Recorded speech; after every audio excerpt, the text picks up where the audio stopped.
Namaskara. Welcome to Samveda E-Class learning program. Today we are going to discuss a science lesson of 6th standard, which is motion and measurement of distance.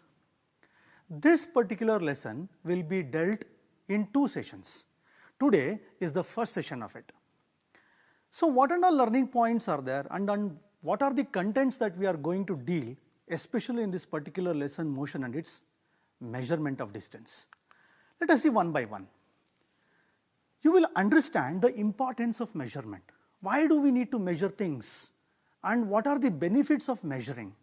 So these are all the things that we are going to deal with it. Then we are also analyzing the ancient method of measuring lengths. Today we are using different kinds of measurement. But in the past, especially in the ancient times, how are the measurement was done? And what are the methods of measuring the length at that time? That also we are going to discuss. We are also discussing the need of standard units of measurement. Why do we need a standard unit to measure things? This also we are going to deal in this particular lesson. The most important thing is that there are various physical quantities and various physical quantities have got various units. So how to identify this? This also we are going to discuss in this particular lesson. We are also discussing the ways of measuring the length of an object and the length of the curved line. If the line is curved, how to measure the length of it and what are the challenges and how to overcome it. This also we are going to discuss in this particular lesson. And we are also trying to distinguish between the various types of motion. What is motion, what is rest, how it is relative, and what are the various types of motion we can see in nature. All these things we are going to discuss. And also we will try to understand the means of transport from ancient times to the modern times. So these are the learning points of this particular lesson. Okay children, then we will start our discussion. Look at this. Some paper are there. We have to measure it. Who will measure it? You know it. A scrap dealer measures the mass of the newspaper that he collects. You might have observed these type of bundles of paper will be measured by the scrap dealer. How he measures it? Have you ever observed? You can also see that a cloth merchant measures the length of each piece of cloth. How will he measure? Look at this. He is using some rod type of a thingy to measure the length of the cloth.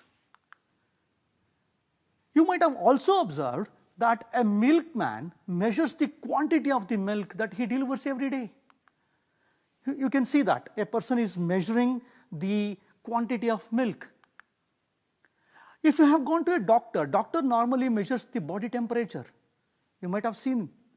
Yes. So there are different kinds of measurement that we see or we come across in our day-to-day life. Let us take one more example.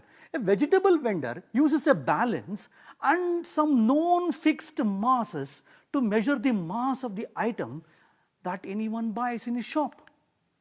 Look at this example. In one side, he has put some known weight. On the other side, there is tomato whose mass has to be measured. The unknown quantity is the mass of the tomato. So to measure the mass of an item, he balances the item with one or more known weights. See, you can see that one or more known weights he is using to measure the mass of the unknown quantity. If you have gone to a cloth shop, you can see that a cloth merchant uses a rod of a known fixed length. Normally it will be a meter one, which is called as a meter rod, to measure the length of a piece of cloth. You can see this is a meter rod. Normally people, especially cloth merchant, uses to measure the length of the cloth. If these are the cases that we are measuring so many things in our day-to-day life, then what is measurement? We have to answer this question. We have to understand what is measurement first. The measurement is the process of comparing the unknown quantity of an object to be measured with the known quantity. That's what a vegetable vendor did. And the known fixed quantity used in the measurement is called as a unit. This is very, very important. A known fixed quantity will be there, especially in the vegetable vendor example or a cloth merchant example. We have a metal rod or we have a meter rod, then we have a known weight. Yes, these are all known quantities. Using these known quantities, we try to measure the unknown quantity, and known fixed quantity is always used in the measurement and it is called as a unit. For example, a length of a meter rod is 1 meter. So, 1 meter acts as a unit of measurement. So, this is the way the measurement takes place. So, let us take this example. There are some measurement written here: 5 kg, 25 kilometers, 32 centimeters, 60 minutes, 7 days. What are these things? The measured quantity is always expressed as a number followed by the unit. You can see 5 is the number and kg is the unit. 25 is the number, kilometer is the unit. 60 is the number, minute is the unit. Like this. So, the measured quantity is always expressed as a number followed by the unit. Yes, the quantity, if you have to refer, it will always be a numerical value multiplied with its unit. That is what 5 kg is all about. 25 kilometers is all about. The number denotes the number of times the unit is contained in the measured quantity. For example, if I say 5 kg, we have taken 1 kg 5 times. 5 times the 1 kg. So, the number denotes the number of times the unit is contained in the measured quantity. Yes. Now, in everyday life, we often measure quantities. Normally, we measure length, mass, time and temperature. Any quantity that can be measured are known as physical quantities. You have to remember this. Especially in day-to-day life, when it comes to measurement, we normally measure physical quantities. So, what are physical quantities? Any quantity that can be measured are known as physical quantities. An example for that are length, mass, time and temperature. All these things are physical quantities. You can take example of this. See what I have given. In the previous slide also you have seen 25 kg. It's the measurement of mass. 25 kilometer, it's a measurement of distance. 60 minutes is a measurement of time. So, these are the examples of physical quantities. Then, what are physical quantities? We have understood that any quantity that can be measured. These physical quantities are basically divided into fundamental quantities and derived quantities. So, what are fundamental quantities then? See, the fundamental quantities are the physical quantities that are unique and cannot be expressed in terms of anything else. Especially length, mass and time, these are all called fundamental quantities. Then what are derived quantities? As the word itself indicates, they are derived from fundamental quantities. The physical quantities that are derived from the fundamental quantities, we call them as derived quantities. Example for derived quantities are speed and acceleration. Regarding speed and acceleration, you are going to study in detail in 7th standard. But what are the traditional units of measurement? How are we measuring in ancient times? This is very important for us to understand the current way and the need of modern ways of measurement. You can see it in the diagram. In earlier times, people used to different parts of the body to measure. For example, you can see in the picture clearly yard, cubit, span, hand span and foot. All these things were measured using hand. Especially arms, hands and feet were used to measure the quantities. You can see in the diagram, a yard is explained. Then what is an yard? The distance between the end of an outstretched arm and the tip of the nose is an yard. See, outstretched arm and to the tip of the nose. If I do it like this, from here to the tip of the nose, this is 1 yard. 1 yard. Other physical quantities that we measured in ancient times were cubit, foot and fathom. What is cubit? Yes, you can see it cubit. The length of the elbow till the tip of the middle finger was a cubit. See, like this. From here to here. Normally, if you go to a flower merchant and if you have to purchase a flower, yes, and then measure it using this. Yes, yeah, that is called a cubit. Then what is a foot? Normally we use it. The length of an adult person barefoot, it is very important, barefoot he has to be. So, and if he has wears some slippers and all, the measurement of the slipper will come. So, he has to be in barefoot. So, the length of an adult person's barefoot was a foot. Then what is a fathom? Yes, this is a fathom. You can see clearly. See, this is a fathom. This part, yes. You can see it stretched. The distance from the middle finger of the one hand, see, from middle finger of the one hand to the middle finger of the other hand when it is outstretched. This is what is we call it as fathom. Yes. Handspan. What is handspan? Yes. The distance from the tip of the thumb to the tip of the little finger on your outstretched hand. See, if I do it like this, the distance between the tip of the thumb to the tip of the finger when it is outstretched. This is handspan. But then what is a digit? Very important. You can see it. The digit also called a finger or a finger breadth.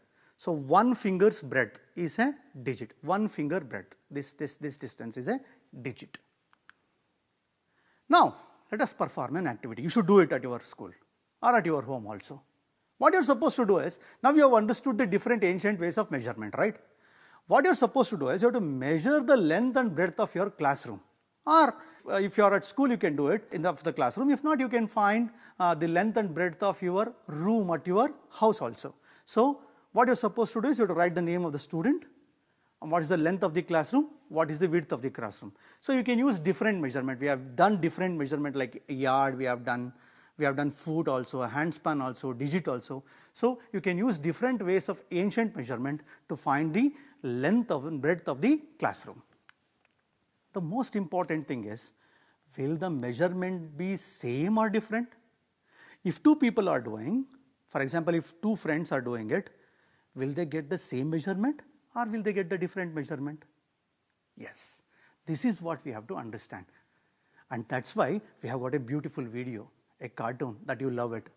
You see it, you will understand it in a better manner. Okay? Children, today we will see different ways of measuring lengths. Chanda is decorating her new house. She has to buy curtains for the windows.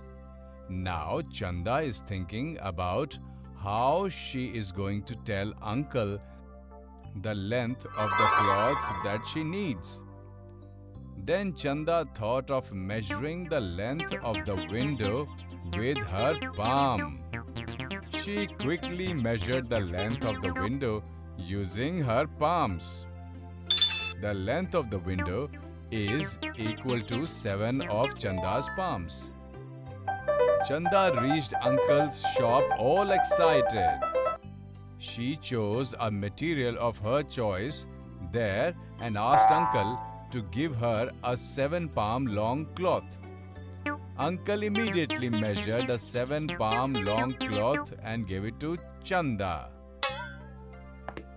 Chanda returned home and quickly hung the cloth on the window. But what was this? Chanda's window curtain was touching the floor.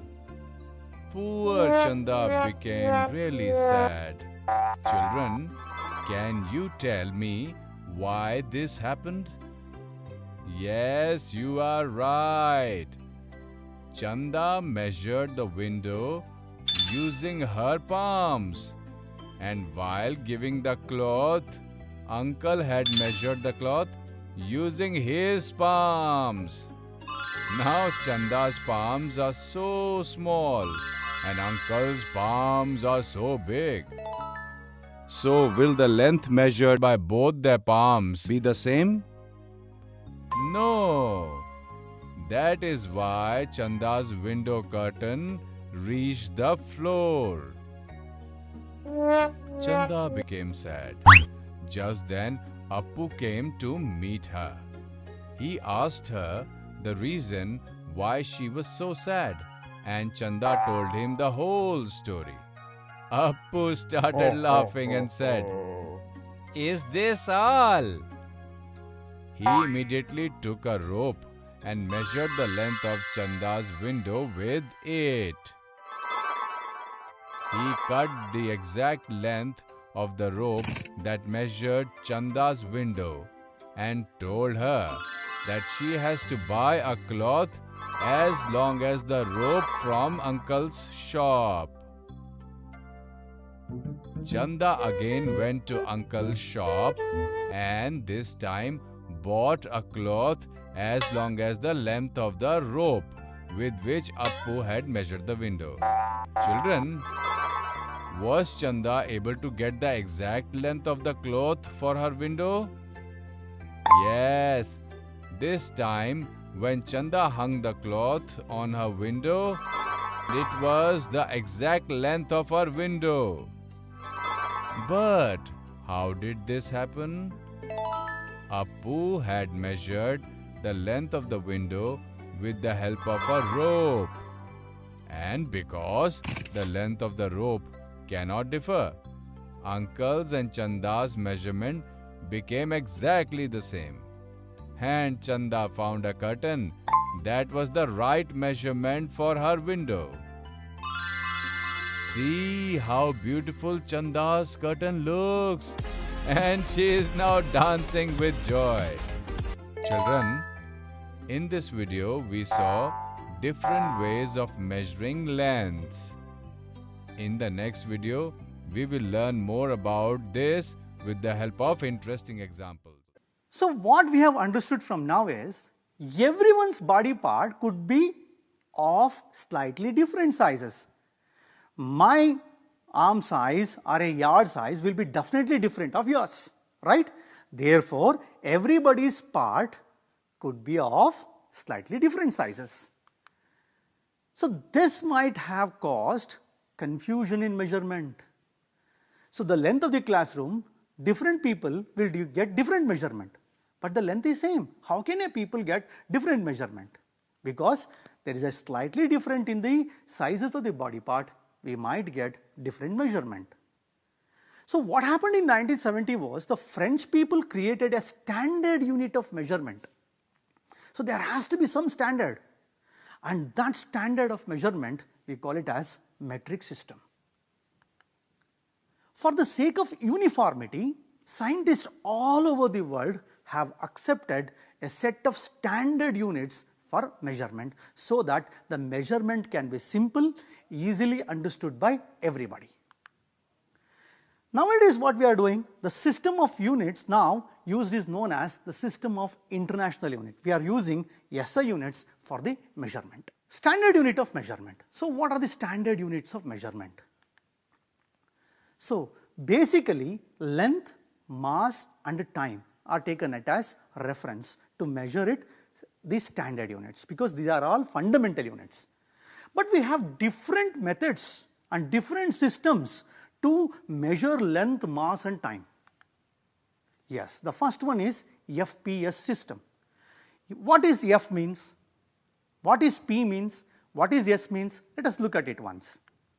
Yes, F means the length is measured in foot, mass is measured in pounds, time is measured in seconds. That's why it is called FPS system. Even today, when you are purchasing a bread, we will say, give me 1 pound bread. Some places we are still using pound, and second is till today we are using second. Then the next one is CGS unit. What is the meaning of C, G and S? Yes, length is measured in centimeters, mass is measured in grams and time is measured again in seconds. This is known as CGS system of unit. Then what is MKS system? Yes, let us see once. Length is measured in meter, mass is measured in kilogram and time is measured in second. This is what we call it as MKS system. Basically, SI units are based on MKS system. They have just renovated or changed a bit in MKS system and they have made the system of international. Let us discuss about the how do we measure length. The SI unit of measurement of length is meter. So what is 1 meter? Each meter is divided into 100 equal divisions called centimeters. So each meter is divided into 100 equal divisions. We call it as centimeters. And if we say centimeter, each centimeter has 10 equal divisions called millimeter.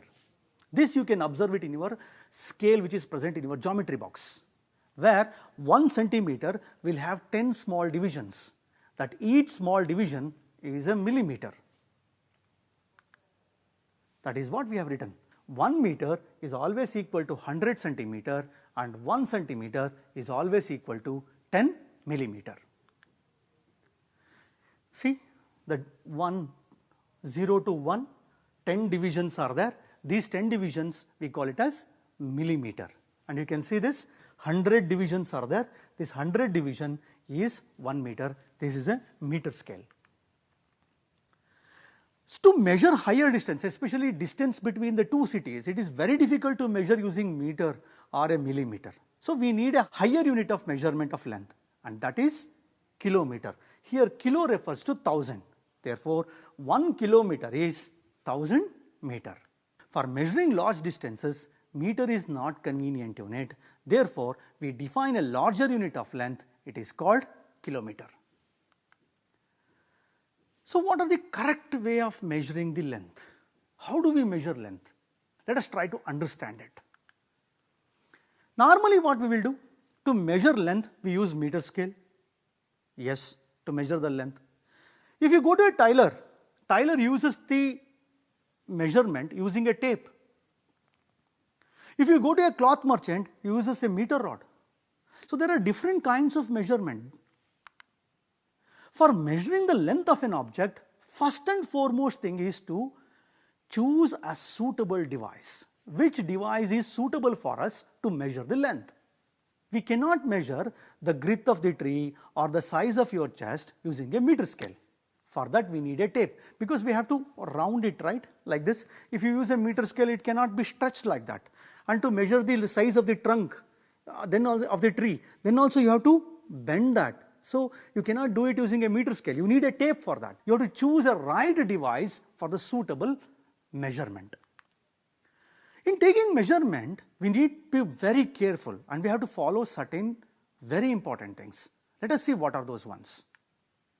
First and foremost thing you can see clearly in this picture, place the scale in contact with the object. See, place the scale in contact with the object and along its length as shown to measure. So you can see clearly now this is 7 centimeter. You have to be very careful while measuring. So you have to place the scale in contact with the object. Now, in some scales what happens? The ends may be broken, as you can see in the picture. You may not be able to see the 0 mark clearly. So here 0 mark can be seen. But in the previous one, 0 mark cannot be seen properly. In such cases, what you're supposed to do? You must avoid taking measurement from 0. That's why you can see in this picture, you can see that a battery is measured, is kept on a known distance and it has written 7 centimeter. You can use any other full mark of the scale, say 1 centimeter, and you can do it. Let us take some example and see. So you can see in this particular diagram, we have to measure the length of this tube. So this scale is broken on either side. So we have kept it on the known measurement. And then what we have to do? We have to subtract the highest from the least. 13 minus 6, which is equal to 7 centimeter. Next is 7 minus 4. You can see this clearly in the second picture. A very small car is kept. The highest measurement is 7 and the least measurement is 4, and 7 minus 4 is 3 centimeter.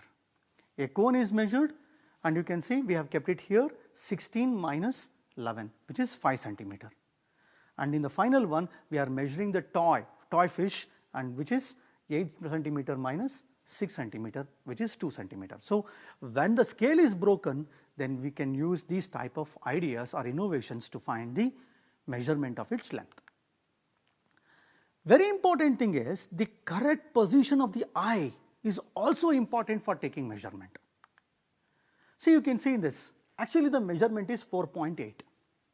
If a person is observing vertically above it, if a person is measuring it from some angle, or if he is looking at it from some angle, he sees it as 4.9 centimeter from that side, and from this side he sees it as 4.7 centimeter.